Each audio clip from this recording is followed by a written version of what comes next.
इस कहानी की शुरुआत में हम बॉब नाम के एक स्नाइपर को देखते हैं जो फिलहाल अफ्रीका में मौजूद है और अपने साथी डॉनी के साथ एक मिशन पर है। अब थोड़ी देर की निगरानी के बाद बॉब को एक आतंकवादी की गाड़ी दिखाई दी और उसने बिना देरी किए इस आतंकवादी को मार डाला। अब इससे पहले कि ये लोग यहाँ से निकल पाते, आतंकवादियों के एक ग्रुप ने इन पर गोलियों की बारिश कर दी। अब यहाँ बॉब ने अपना कमाल दिखाया और इनमें से कई आतंकवादियों को मार डाला। लेकिन देखते ही देखते ये सिचुएशन हाथ से निकलने लगी और दुश्मनों का एक हेलीकॉप्टर इनके आसपास बॉम्ब गिराने लगा। अब यहाँ बॉब ने CIA से मदद मांगी, लेकिन इन्हें सामने से कोई जवाब नहीं मिला। अब इस गोलीबारी के बीच एक गोली डॉनी को लग गई और उस बेचारे की जान चली गई। अब ये देखकर बॉब गुस्से से लाल हो गया और उसने उस हेलीकॉप्टर पर कई गोलियां चलाई। अब पहले तो उसका निशाना चूक गया, लेकिन थोड़ी कोशिश के बाद उसने इस हेलीकॉप्टर को मार गिराया।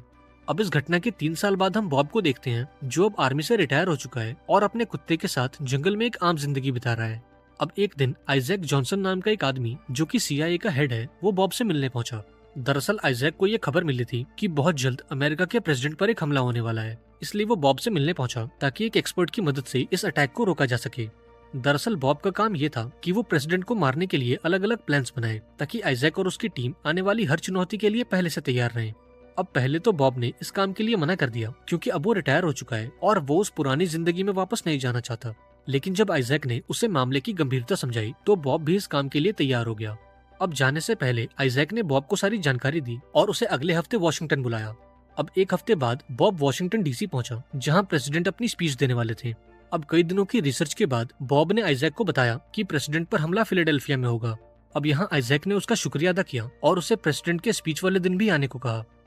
अब ऐसे ही दिन गुजरते गए और बहुत जल्द वो दिन आ गया जब प्रेसिडेंट पूरे देश के सामने स्पीच देने वाले थे।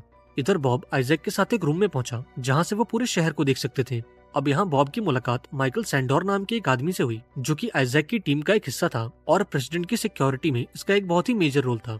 अब जैसे ही प्रेसिडेंट स्पीच देने के लिए स्टेज पर चढ़े तो बॉब ने सभी को बताया कि प्रेसिडेंट पर हमला करने का ये सबसे अच्छा मौका है, इसलिए हमें जल्द से जल्द उन्हें स्टेज से नीचे उतारना चाहिए। लेकिन अभी वो अपनी बात पूरी करता, इससे पहले रूम में मौजूद एक पुलिस वाले ने बॉब पर गोली चला दी और वहीं दूसरी तरफ एक अनजान स्नाइपर ने प्रेसिडेंट को शूट कर दिया।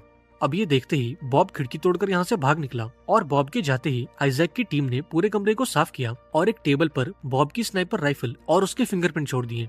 वहीं दूसरी तरफ निक नाम के एक FBI ऑफिसर ने बॉब को रोकने की कोशिश की, लेकिन बॉब ने बड़ी आसानी से उसे पछाड़ दिया और उसे हथकड़ी लगाकर यहाँ से जाने लगा। लेकिन जाने से पहले उसने निक से बोला कि मैंने प्रेसिडेंट को नहीं मारा है और मुझे फंसाया जा रहा है। इसके बाद वो निक की गाड़ी में बैठा और ये शहर छोड़कर भागने लगा, पर अभी वो यहाँ से भाग पाता उससे पहले FBI की एक टीम ने उसे चेस करना शुरू कर दिया। अब पुलिस से बचने के लिए बॉब ने अपनी गाड़ी को एक कार वॉश में घुसा दिया और फटाफट से अपने घाव की मरहम पट्टी की। लेकिन थोड़ी देर बाद जब वो सड़क पर निकला तो पुलिस की एक टीम ने उसे चारों तरफ से घेर लिया। अब चूंकि बॉब के पास कोई और रास्ता नहीं था, इसलिए उसने गाड़ी को रिवर्स गियर में डाला और सीधा एक नदी में जा गिरा। इसके बाद FBI की टीम ने इस नदी की अच्छे से छानबीन करी, लेकिन इन्हें बॉब का कुछ पता नहीं चला क्योंकि वो तो पहले ही एक नाव पर लटक कर यहाँ से भाग चुका था। अब थोड़ी देर बाद वो किनारे पर पहुंचा और एक ट्रक चुरा कर यहाँ से भाग गया। वहीं दूसरी तरफ देश के सभी न्यूज चैनल्स टीवी पर बॉब की फोटो दिखाने लगे और उसे प्रेसिडेंट का कातिल बताने लगे। इसके बाद हम FBI के हेडक्वार्टर्स को देखते हैं जो कि निक से काफी नाराज था क्योंकि बॉब उसे चकमा देकर भाग गया था। अब यहाँ निक ने अपने सीनियर को बताया कि भागते वक्त बॉब ने उससे बोला था कि उसने प्रेसिडेंट को नहीं मारा है। हालांकि निक के सीनियर को उसकी बातों पर यकीन नहीं हुआ और उसने निक का डिमोशन करके उसे FBI के कॉल सेंटर में बिठा दिया। अब रात होते ही बॉब एक सुपरमार्केट में गया और अंदर जाने से पहले उसने दुकान की बिजली काट दी। इसके बाद वो दुकान के अंदर गया और वहाँ मौजूद एक लेडी से कुछ सामान खरीदा। इसके बाद वो दुकान की टॉयलेट में गया और अपने घाव की मरहम पट्टी की। लेकिन इसी बीच दुकान में मौजूद इस लेडी को उस पर शक हो गया और उसने फौरन FBI को कॉल लगा दिया। अब यहाँ उसकी कॉल निक ने उठाई, जहाँ इस लेडी ने उसे बताया कि शायद थोड़ी देर पहले बॉब उसकी दुकान में आया था। अब इस लेडी की बात पर भरोसा करके निक ने अपने सीनियर को ये बात बताई, लेकिन उसकी पुरानी गलतियों के चलते उसके सीनियर ने इस बात पर ज्यादा ध्यान नहीं दिया। अब पूरी रात निक ने इसी केस पर काम किया और बॉब के बारे में सारी जानकारी निकाली। अब अगली सुबह एक लेडी इस ऑफिस में आई जो कि असल में निक की कॉलीग थी।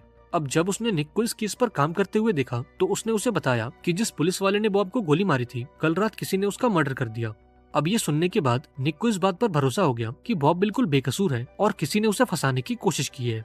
वहीं दूसरी ओर हम बॉब को देखते हैं जो एक औरत से मिलने उसके घर पहुंचा। असल में ये औरत कोई और नहीं बल्कि डॉनी की विडो वाइफ सारा थी। हालांकि आज वो बॉब से पहली बार मिली थी, लेकिन वो उसे पिछले कई सालों से जानती है क्योंकि डॉनी के मरने के बाद बॉब ने उसे एक लेटर लिखा था और वो हर साल सारा को फूल भेजता था। अब सारा ने भी टीवी पर बॉब के बारे में देखा था, इसलिए उसने बॉब की मदद करने से इनकार कर दिया। लेकिन जब बॉब ने उसे बताया कि वो बेकसूर है तो सारा ने उसे अंदर आने दिया।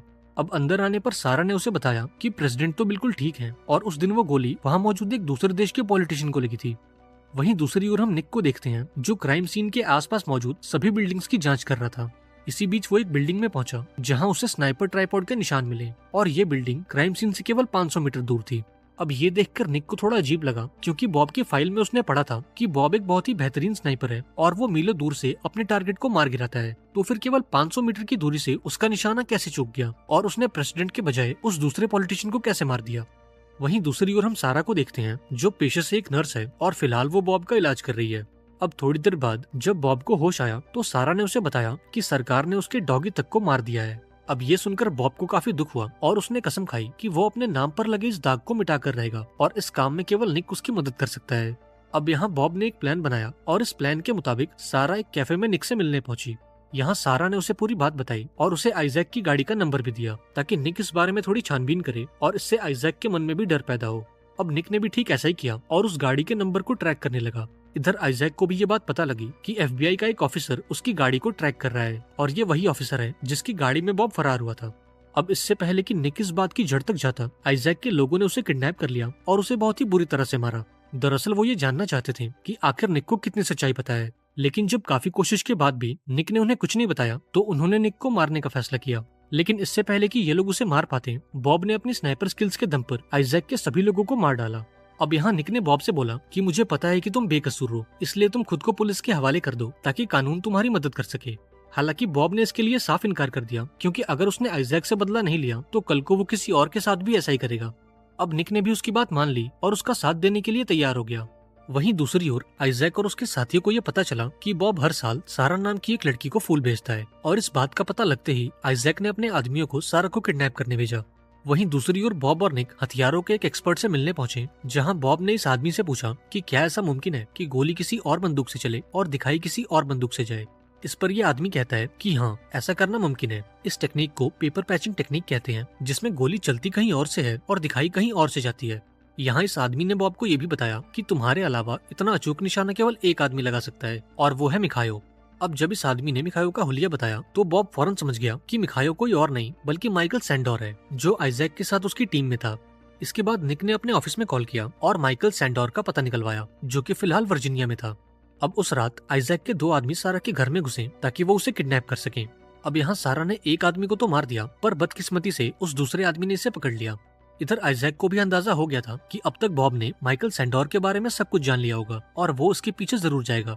इसलिए आइजैक ने प्लान बनाया कि जब बॉब और निक माइकल सैंडोर को पकड़ने के लिए वर्जीनिया आएंगे तो हम उन पर हमला करके उन्हें मार देंगे। अब प्लान के मुताबिक बॉब और निक वर्जीनिया पहुंचे और एक सुपरमार्केट में जाकर बॉम्ब बनाने का सारा सामान खरीदा। अब बॉब ये जानता था कि आइजैक और माइकल भी उन पर पलटकर हमला जरूर करेंगे, इसलिए उसने निक को भी थोड़ी बहुत स्नाइपिंग सिखा दी ताकि समय आने पर वो उसकी मदद कर सके। अब अगले दिन बॉब माइकल के फार्म हाउस में गया और निक दूर बैठकर उसे सभी गार्ड्स की लोकेशन बताने लगा। अब बॉब ने सभी गार्ड्स को एक एक करके खत्म किया और फार्म हाउस में जाने से पहले उसने आसपास की झाड़ियों में ढेर सारे बॉम्ब रख दिए। इसके बाद वो फार्म हाउस के अंदर गया जहाँ माइकल पहले से उसका इंतजार कर रहा था। यहाँ माइकल ने उसे बताया कि असल में हमारा प्लान प्रेसिडेंट को मारने का नहीं बल्कि उस दूसरे देश के नेता को मारने का था, क्योंकि उस दिन वो लोगों को उस गांव के बारे में बताने वाला था जिसे आइजैक और उसकी टीम ने एक ऑयल कंपनी के कहने पर बर्बाद कर दिया।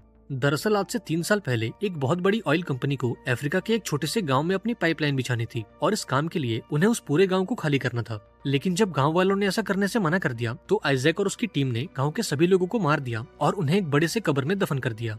अब यहाँ बॉब को पूरी बात समझ आई कि आज से 3 साल पहले जब वो अफ्रीका के उस गांव में था तब US आर्मी ने उसे और डॉनी को मरने के लिए क्यों छोड़ दिया। और अब बॉब को एहसास हुआ कि इस घोटाले में सिर्फ आइजैक नहीं बल्कि इस देश के बड़े बड़े पॉलिटिशियन भी शामिल हैं। अब ये पूरी बात बताने के बाद माइकल ने खुद को गोली मार ली और ठीक उसी वक्त आइजैक के लोगों ने बॉब पर हमला कर दिया। अब दूर बैठे निक ने बाहर मौजूद सभी बॉम्ब्स को एक्टिवेट कर दिया और अंदर से बॉब ने आइजैक के लोगों को एक एक करके मारना शुरू किया। अब इन सभी को मारने के बाद बॉब इस फार्म हाउस से बाहर निकला पर ठीक उसी वक्त एक हेलीकॉप्टर ने उसे चेज करना शुरू कर दिया। अब चूंकि निक और बॉब इस हमले के लिए पहले से तैयार थे इसलिए उन्होंने आइजैक के लोगों का जमकर मुकाबला किया। अब जैसे ही वो हेलीकॉप्टर एक ऑयल टैंकर के ऊपर आया तो बॉब ने उस टैंकर को शूट करके उसे ब्लास्ट कर दिया और इस धमाके में वो हेलीकॉप्टर भी जलकर राख हो गया। इसके बाद हम आइजैक और उसके साथियों को देखते हैं जिनकी टेंशन अब बढ़ती जा रही थी क्योंकि बॉब धीरे धीरे इनके करीब पहुंच रहा था। वहीं दूसरी ओर निक ने FBI को कॉल करके बताया कि उसने बॉब को पकड़ लिया है। दरअसल निक ने ऐसा इसलिए किया ताकि आइजैक तक की बात पहुंच जाए और वो उससे कांटेक्ट कर ले। अब इनका ये प्लान कामयाब हुआ और अगले कुछ ही मिनटों में आइजैक ने निक को कॉल कर दिया।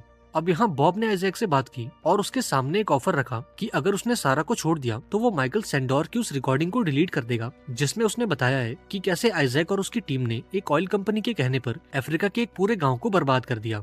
अब आइजैक के पास कोई और चारा नहीं था, इसलिए वो इस डील के लिए राजी हो गया और इन दोनों ने अगले दिन एक बर्फीले पहाड़ पर मिलने का फैसला किया। अब अगले दिन आइजैक अपने साथियों के साथ सारा को लेकर उस पहाड़ पर पहुंचा। तभी सामने से एक आदमी चलता हुआ इनकी तरफ आया, पर आइजैक के छुपे हुए स्नाइपर ने इस आदमी को गोली मार दी। अब यहाँ आइजैक को लग रहा था कि उन्होंने बॉब को मार दिया है, पर ये तो बॉब की एक चाल थी और ये आदमी कोई और नहीं बल्कि निक था, जिसने अपनी जैकेट के अंदर एक बुलेट प्रूफ मेटल लगा रखा था। अब जब आइजैक के स्नाइपर ने निक के ऊपर गोली चलाई तो बॉब को स्नाइपर की लोकेशन पता लग गई और यहाँ बॉब ने एक हेडशॉट मारकर इस स्नाइपर का काम तमाम कर दिया। इसके साथ ही उसने एक गोली उस आदमी को मारी जिसने सारा का हाथ पकड़ रखा था। इधर हम FBI के चीफ को देखते हैं, जिसे निक का भेजा हुआ एक लेटर मिला और इस लेटर के जरिए निक ने उन्हें इस मिशन की सारी जानकारी दे दी थी। अब इस लेटर को पढ़ते ही FBI की टीम भी उस पहाड़ की ओर निकली ताकि वो आइजैक और बॉब को गिरफ्तार कर सके। इधर उस स्नाइपर को मारने के बाद बॉब इन सबके सामने आया और यहाँ निक ने आइजैक और उसके साथियों से उनके हथियार ले लिए, पर तभी सारा ने एक बंदूक लेकर उस आदमी को मार दिया क्योंकि उसने सारा को किडनैप करके उसे बहुत टॉर्चर किया था। अब यहाँ बॉब ने उसे शांत किया और आइजैक के साथी मैकियम से बात करने लगा। यहाँ मैकियम ने बॉब से बोला कि तुम उस रिकॉर्डिंग के जरिए हमारा कुछ नहीं बिगाड़ सकते, क्योंकि सरकार के बड़े बड़े अधिकारी भी हमारे साथ इस घोटाले में शामिल हैं। अब तक बॉब भी ये बात समझ चुका था कि अगर उसने इन सबूतों को पब्लिक किया तो सरकार के लोग उसके साथ साथ निक और सारा को भी जान से मार देंगे, और इसलिए उसने इस रिकॉर्डिंग को इनके सामने जला दिया। तभी यहाँ पर FBI की टीम आ गई और बॉब के साथ साथ आइजैक और उसके साथियों को भी पकड़ लिया गया। अब थोड़े दिनों बाद बॉब को कोर्ट के सामने पेश किया गया और इस कोर्ट में आइजैक और उसके साथी भी मौजूद थे। अब यहाँ बॉब ने क्राइम सीन पर मिली अपनी राइफल मंगवाई ताकि वो अपनी बेगुनाही साबित कर सके। यहाँ बॉब ने जज को बताया कि उस दिन घर से निकलने से पहले उसने अपनी बंदूक की फायरिंग पिन्स को निकाल दिया था और बिना फायरिंग पिन के इस बंदूक से गोली चला पाना इम्पॉसिबल है। अब इस बात को साबित करने के लिए उसने निक पर गोली भी चलाई, लेकिन फायरिंग पिन्स ना होने के चलते वो गोली बंदूक के अंदर ही रह गई और इससे ये साबित हो गया कि बॉब बिल्कुल बेकसूर है। अब इस कोर्ट ने बॉब को तो बेकसूर बता दिया, पर उन्होंने आइजैक पर कोई एक्शन नहीं लिया क्योंकि उसके खिलाफ मौजूद उस आखिरी सबूत को भी बॉब ने जला दिया था। अब उस रात आइजैक और मैकियम अपने फार्म हाउस पर गए और अपनी इस जीत को सेलिब्रेट करने लगे, पर तभी वहाँ पर बॉब आ गया और आइजैक के आदमियों को एक एक करके मारने लगा और जैसे ही आइजैक खड़ा हुआ तो उसने सीने में गोली मारकर उसकी जान ले ली। इसके बाद वो घर के अंदर आया और आइजैक के साथ ही मैकियम को भी मार डाला। अब घर से निकलते वक्त उसने गैस पाइपलाइन में एक धमाका कर दिया ताकि उसके खिलाफ कोई सबूत न बचे। आखिरकार बॉब ने अपना बदला पूरा किया और उस गांव में मारे गए सभी लोगों को इंसाफ दिलवाया। वहीं दूसरी ओर हम सारा को देखते हैं जो फार्म हाउस के बाहर उसका इंतजार कर रही थी। इसके बाद ये दोनों यहाँ से निकल गए और एक साथ एक नई जिंदगी शुरू की। आई होप आपको आज की कहानी पसंद आई होगी। अगर आपको ये वीडियो अच्छी लगी हो तो इसे लाइक कर देना और चैनल को भी सब्सक्राइब कर देना और मुझे कमेंट में बताना कि आपको इस कहानी का बेस्ट पार्ट कौन सा लगा। और हाँ, कमेंट करना जरूर, मैं पूरी कोशिश करूंगा कि मैं ज्यादा से ज्यादा कमेंट्स के रिप्लाई दे सकूं। ठीक है, चलो फिर मिलते हैं अगली वीडियो में, पर तब तक के लिए be safe and keep chilling.